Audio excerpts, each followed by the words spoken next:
Now, you see, what is, let me speak specifically for a moment. I said the subject of this is LSD.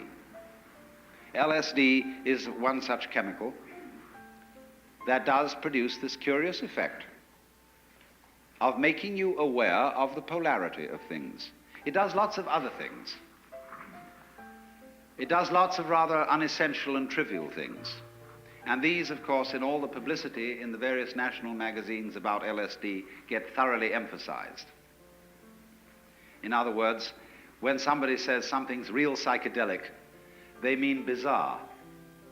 And when the national magazines try to illustrate the effect of these chemicals with various photographs, they come on with blurred photographs of all sorts of things higgledy-piggledy messed together, naked girls seen through prisms. Well, that's absolutely nothing to do with it. If you wanted some sort of appropriate illustration for a Life magazine article on the effects of LSD, you would have one very simple solution. You would publish the most gorgeous color reproductions of Persian miniatures and of Moorish arabesques and of the illuminations of Celtic manuscripts. That would give you the story, so far as changes in human sensation are concerned. But there would be one thing very difficult to put across in pictures, because the people who looked at them, if they didn't get the point of view, wouldn't see it. And that is what I will call the sensation, as well as the intellectual understanding, of polarity. That is to say, that the inside and the outside, the subjective and the objective, the self and the other, go together. In other words, there is a harmony, an unbreakable harmony. When I'm using the word harmony, I don't necessarily mean something sweet. I mean absolute concordant relationship between what goes on inside your skin and what goes on outside your skin. It isn't that what goes on outside is so powerful that it pushes around and controls what goes on inside. Equally so, it isn't that what goes on inside is so strong that it often succeeds in pushing around what goes on outside. It is very simply that the two processes, the two behaviors, are one. What you do is what the universe does. And what the universe does is also what you do. Not you in the sense of your superficial ego, which is a very small, little tiny area of your conscious sensitivity, but you in the sense of your total psychophysical organism, conscious as well as unconscious. This is not something that arrived in the world from somewhere else altogether, that confronts an alien reality. What you are is the universe, in fact, the works, what there is, and always has been, and always will be forever and ever, performing an act called John Doe. And this is such a subversion of common sense, but is, in fact, matter of fact, something, if you stop to think about it, that is completely obvious. Only everything conspires to prevent you from seeing that obvious thing. Because when you were babies, practically, all your parents and your teachers and your aunts and uncles and your older brothers and sisters got together and they told you who you were. They defined you as Johnny, who is just Johnny, and don't you come on too strong, Johnny, because, no, you've got elders and betters around here. But you're responsible. You're a free agent. You'd better be. And so, when you are told from childhood that you are expected and commanded to behave in a way that will be acceptable only if you do it voluntarily, you remain permanently mixed up. That, if anything, is permanent brain damage.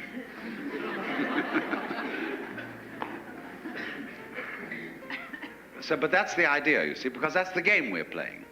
You started it. I didn't. See? That's the game we're playing.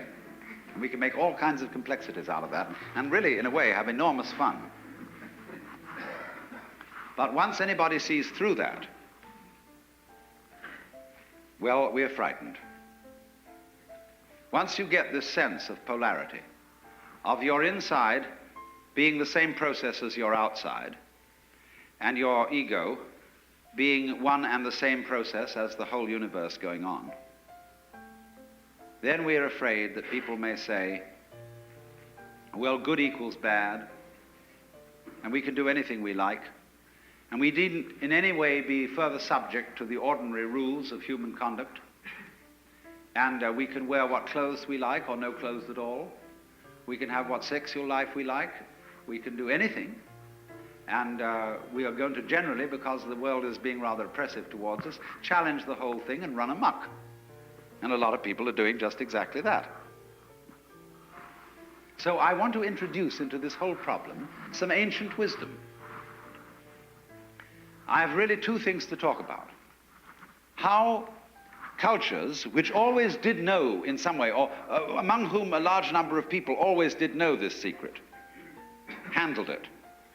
And then I want to make some observations about how we're trying to handle it and how it's not going to work. Among the Hindus and among the Buddhists, this view of the real identity of a human being has always been known, at least by a very influential minority. The central doctrine of the Hindu way of life, I call it that rather than a religion, is in Sanskrit, tattvamasi, you're it. To put it in a kind of colloquial way. You're it. And it is the which than which there is no whicher, which they call the Brahman, or the Atman with a capital A, meaning the self. You are only just kidding that you're just poor little me. See, the function of a guru, that is to say a spiritual teacher in India, is to give you a funny look in the eye, because you come to him and say, Mr. Guru, I have problems. I suffer, and it's a mess, and I can't control my mind, and I'm miserable and depressed, and so on. And he gives you a funny look. And you feel a bit nervous about the way he looks at you, because he's reading your thoughts. And this man is a great magician. He can read everything that's in you. He knows right down into your unconscious, and you know all the dreadful things you've thought, and all the awful desires you have, and you are rather embarrassed that this man looks right through you and sees them all. But that's not what he's looking at. He's giving you a funny look for quite another reason altogether. Because he sees in you the Brahman, the Godhead, just claiming it's poor little me.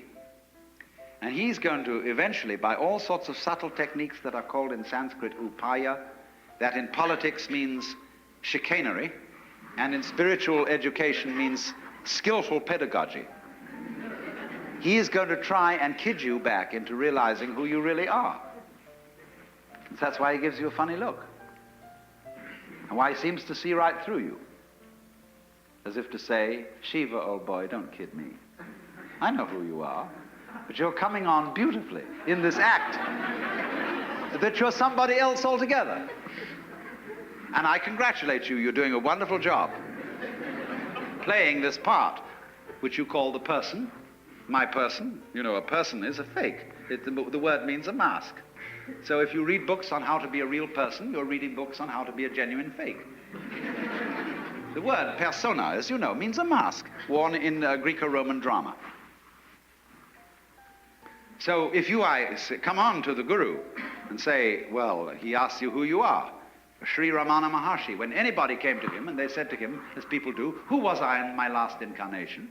Or will I be reincarnated again? He always replied, who's asking the question? And everybody was irritated because he wouldn't give them answers about what they were in their former lives. He just said, who are you? And he looked at you. Have you looked at photographs of this man? I keep a photograph of him close by because of the humor in his eyes. They're looking at you with a dancing twinkle, saying, come off it.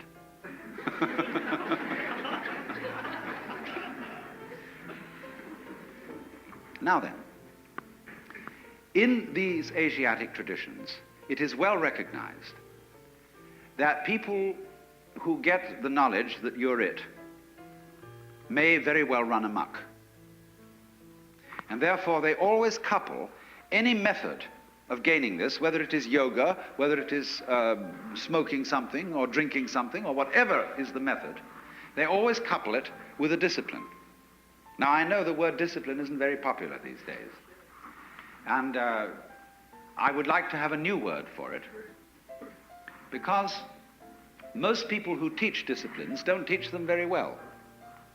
They teach it with a kind of violence, as if a discipline was something that is going to be extremely unpleasant and that you're going to have to put up with. But that's not the real secret of discipline. I would prefer to use the word skill. Discipline is a way of expression. Say you want to express your feelings in stone. Now stone doesn't give way very easily. It's tough stuff. And so you have to learn the skill or the discipline of the sculptor in order to express yourself in stone. And so in every other way, whatever you do, you require a skill. And it's enormously important, especially for American people, to understand that there is absolutely no possibility of having any pleasure in life at all without skill. Money doesn't buy pleasure. Ever. Look, if you want to get stoned drunk and go out and get a bottle of bourbon and down it, you can't do that except for people who have practiced the distiller's art. You can't even make love without art. Where I live in Sausalito, we have a harbor full of ever so many pleasure craft. Motor cruisers, sailing boats, all kinds of things. And they never leave the dock. All that happens with them is their owners have cocktail parties there on Saturdays and Sundays, because they discovered, having bought these things, that the discipline of sailing is difficult to learn and takes a lot of time. And they didn't have time for it, so they just bought the thing as a status symbol. So, in other words, you can't have pleasure in life without skill.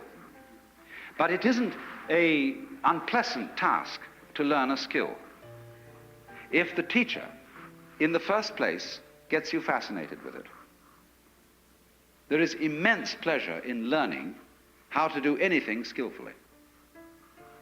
To make carpentry things, to cook, to write, to calculate, anything you want.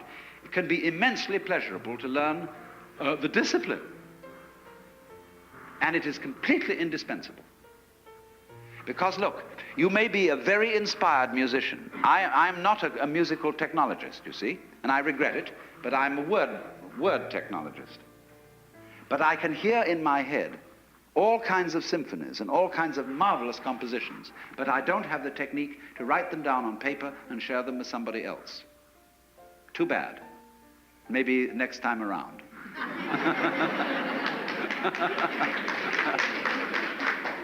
But you see, so far as words are concerned, I can express ideas because I have studied language. And I work very hard.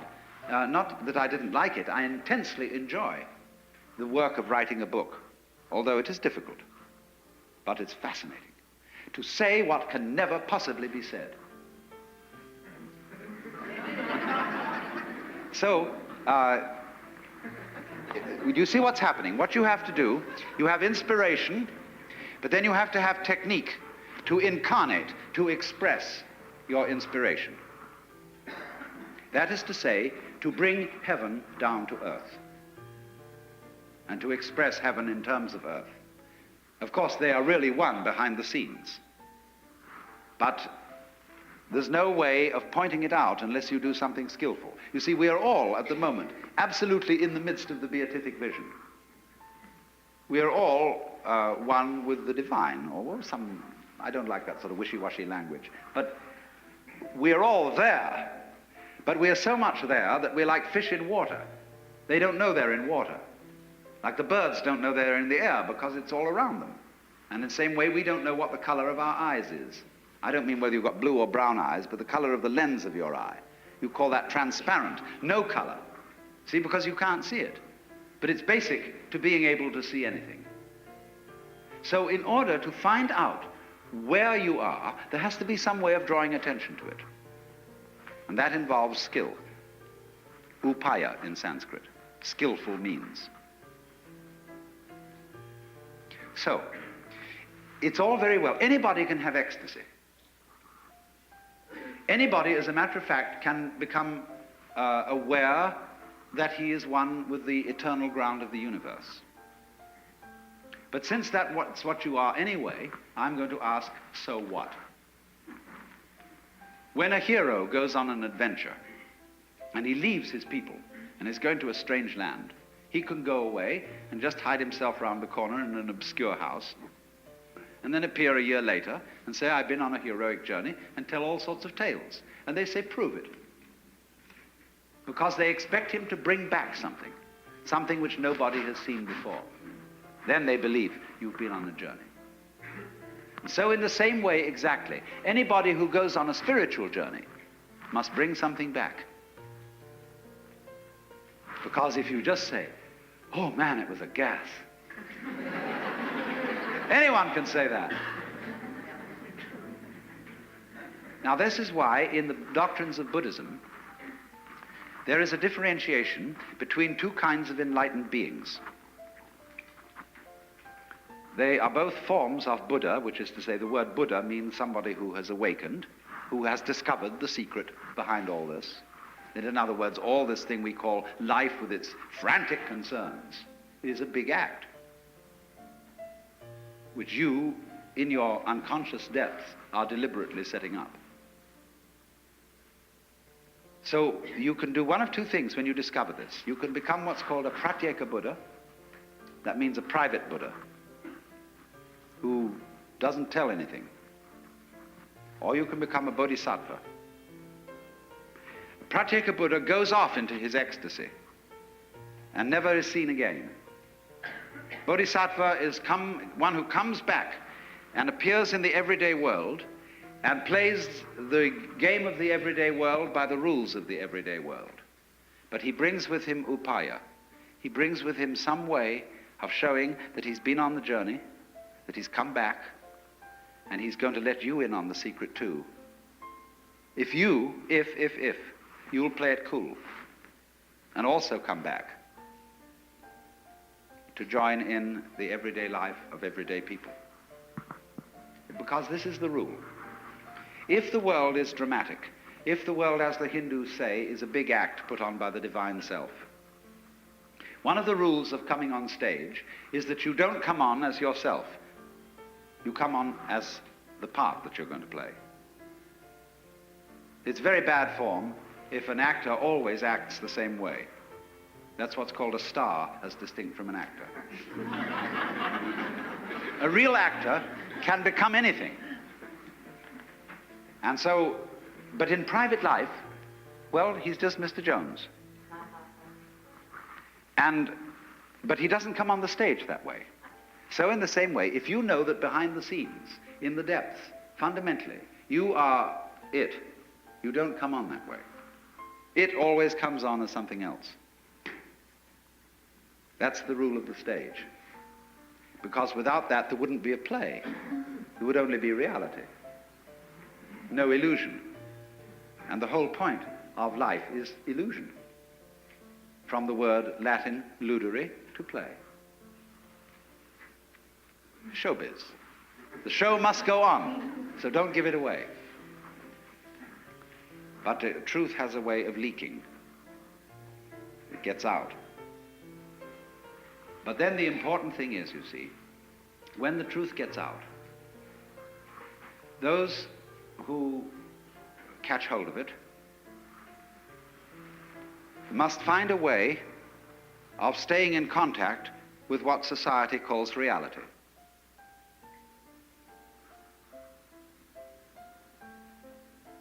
That is to say, if you have a radio, you don't only need an antenna, you also need a ground. So what happens in the world of mysticism, of psychedelic visions and so on, needs to be grounded. So then there are always two directions in which such a discipline works. One, preparatory. In other words, those who taught disciplines for awakening in the Orient were always careful to screen, first of all to screen those who applied, and then after screening them, to make them sensible, so that they knew how to handle the game of ordinary human existence and play it by the ordinary human rules. In other words, that they had strength of character and were not the sort of people who would be wiped out because they had no strength of character by an overwhelming experience. Then they let them in.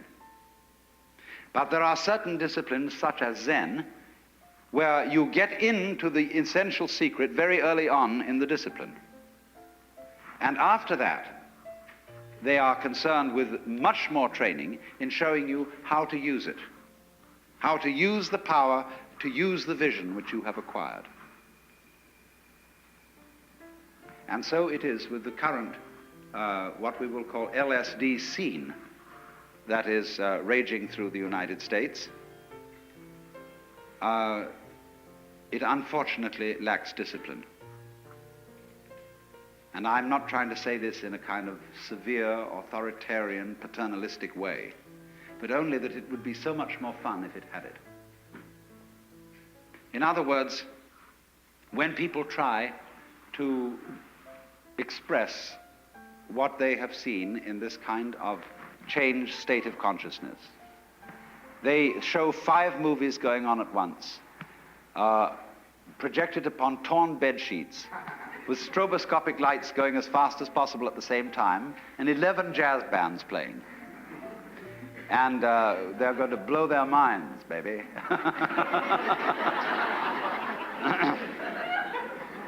And everybody else who hasn't seen this thing look around and say, well, it's a mess. I don't like the looks of it. Let's suppose that while you were very, very high on LSD, you looked into a filthy ashtray and you saw the beatific vision, which is, of course, the case, because wherever you look, if your eyes are open, you will see the face of the divine. Then you come out of your ecstasy with the dirty ashtray and say to everybody, here it is.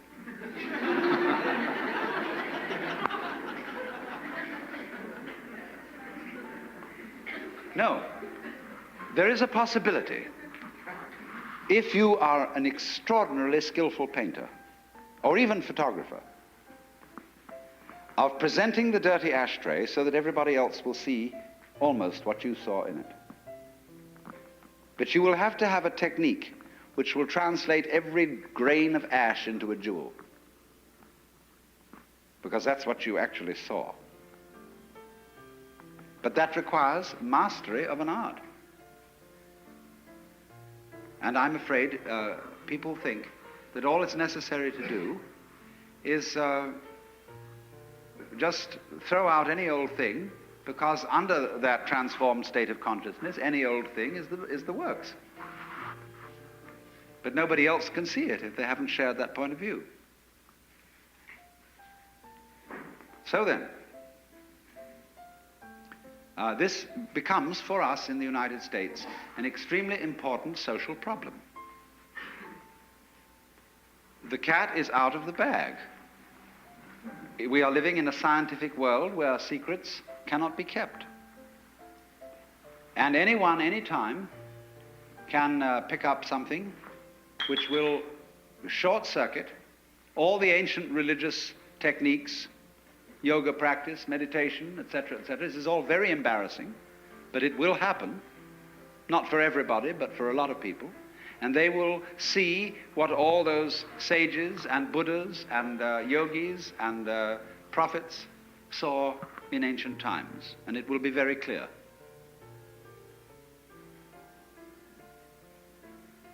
So what? So you see, you can say, look at all these people who haven't seen it. This is a temptation. Look at them all going about their business, earning money and grinding it out at the bank or the insurance office or whatever it is every day, and how serious they look all about it, and they don't really know it's a game. And you can cultivate a certain contempt for people like that.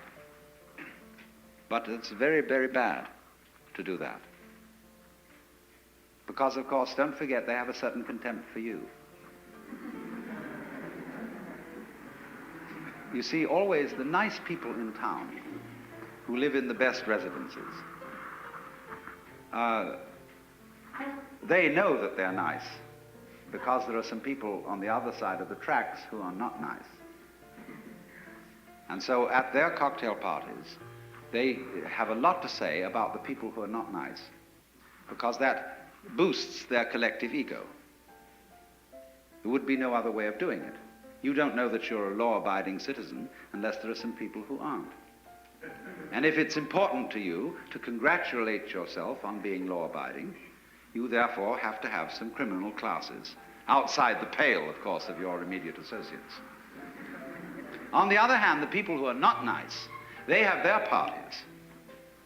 And they boost their collective ego by saying that they're the people who are really in. Whereas these poor squares who deliver the mail faithfully and who carry on what you call responsible jobs, they're just dupes. Or when they earn their money, all they do is they buy toy rocket ships with it and go roaring around and so on, and they think that's pleasure. So the people who are not nice boost their collective ego in that way. Neither of them realizing that they need the other just as much as a flower needs a bee and a bee needs a flower. So when you see the people who you think are not in on the secret, if you really understand, you have to revise your opinion completely and say that the squares are the people who are really far out because they don't even know where they started. See, an enlightened Hindu or Buddhist looks at the ignorant people of this world and says, my respects. Because here I see the divine essence, having altogether forgotten what it is, and playing the most far-out game of being completely lost. Congratulations, how far out can you get?